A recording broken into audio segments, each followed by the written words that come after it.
Hello, everyone, and welcome to another episode of the Wise Decision Maker Show, where we help you make the wisest and most profitable decisions. Today, we'll talk about productivity and the cost of unproductive employees, which is more than you think, I bet. So, let's talk about the costs of unproductive employees. They're kind of like pebbles in your shoes during the marathon. They may seem small, but they really hurt organizational success. And I have to tell you, whenever I feel a pebble in my shoe, even though it seems small, I stop to take it out. And that's something that organizations should consider doing as well. These unproductive employees can make the difference between mediocre and outstanding quarters. Their influence is quiet, but it really adds up over time. Now, we've seen a pretty clear trend of dropping US productivity. So an EY Parthenon study shows that the US experienced 5 consecutive quarters of year-over-year drops in productivity from Q1 2022. That's a decline that hasn't been seen in the data since 1948. All companies are impacted by this decline, but many really underestimate the specific costs of employees who are less productive. Let's talk about direct costs first. You still pay them full wages and benefits without getting enough work in return. For example, consider a $60,000 per year employee being unproductive 20% of the time. So that's 1/5 of 60,000, which is 12,000. That's a significant amount of money. So if you have a 10-person team, that's a loss of 120,000. If you have 100 people team, that's a loss of 1.2 million. That's pretty significant. Let's talk about hidden costs. Let's talk about those as an example. Indirect costs of unproductive employees. They act as a toxic undercurrent, and ripple effects can spread like a contagious yawn across a boardroom table. So this is not something you want to have. Let's talk about how they impact team dynamics. Research shows, decrease morale and engagement. So colleagues feel resentful toward unproductive team members because they are not contributing, they're not cooperating, and they lower overall team productivity, weighing down the entire team.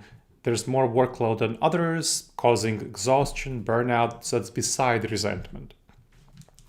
There's increased management burden on them, due to them. So managers having to manage these people who are less productive consume managers' valuable time and take their focus away from other priorities. And it causes higher turnover of good people. So high-performing employees, they get frustrated covering for underperformers and eventually seek employment elsewhere, driving up turnover and replacement costs. Let's take a case study. So let's talk about a hypothetical company, Widget Inc., that employs 100 people. Average salary is going to be $60,000 a year. Let's assume 20% of their workforce, so 20 people, is unproductive 20% of their time. So that's going to be $12,000 per year per person who is unproductive. 60,000, 20% of that is going to be 12,000.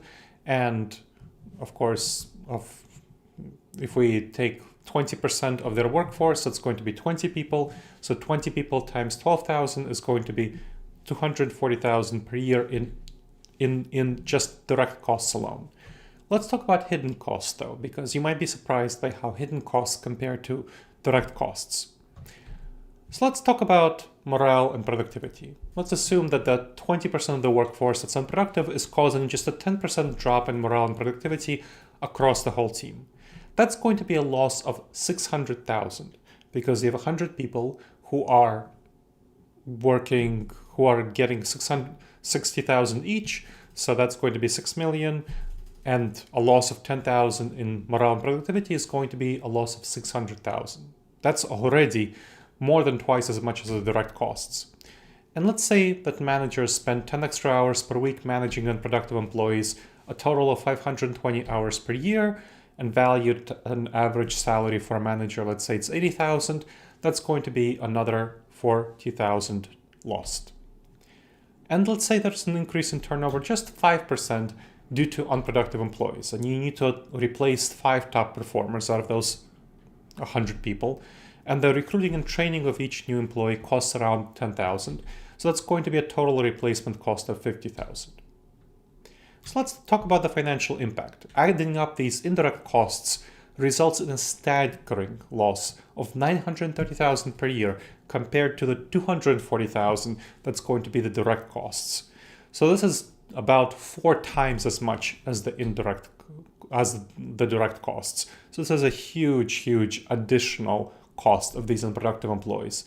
That's nearly $1 million of indirect costs, and of course an additional $240,000 of direct costs that could have been better spent on innovation, growth, or rewarding top performers, giving back to shareholders, whatever it might be. Now, why do managers tend to underestimate unproductive employees? There are a couple of cognitive biases at play. These are dangerous judgment errors that cause us to make bad decisions. And one of them is the anchoring bias, which is relying heavily on the first piece of information when making decisions. For example, a manager might have seen an impressive resume, they might have a good impression during the interview, and so they might underlook and undervalue signs of people not being very productive as the signs emerge when the person's on the job. This can result, of course, in what we talked about, decreased team morale, lower productivity, and increased management burden. Optimism bias is another problem. So there's a tendency to overestimate positive outcomes for many managers. And some managers may tend to be too optimistic about unproductive employees. They might realize they're unproductive, but give them way too much time and not fire them nearly quickly enough.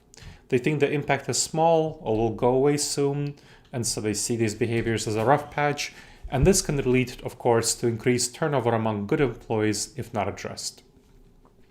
How do we combat these cognitive biases? To combat the anchoring bias, you need to assess employee performance against objective standards and benchmarks, challenge initial perceptions, and seek alternative explanations. To combat the optimism bias, you want to look for data and feedback that challenge positive assumptions. Take a balanced view of the best and worst case scenarios. What about battling unproductive employees?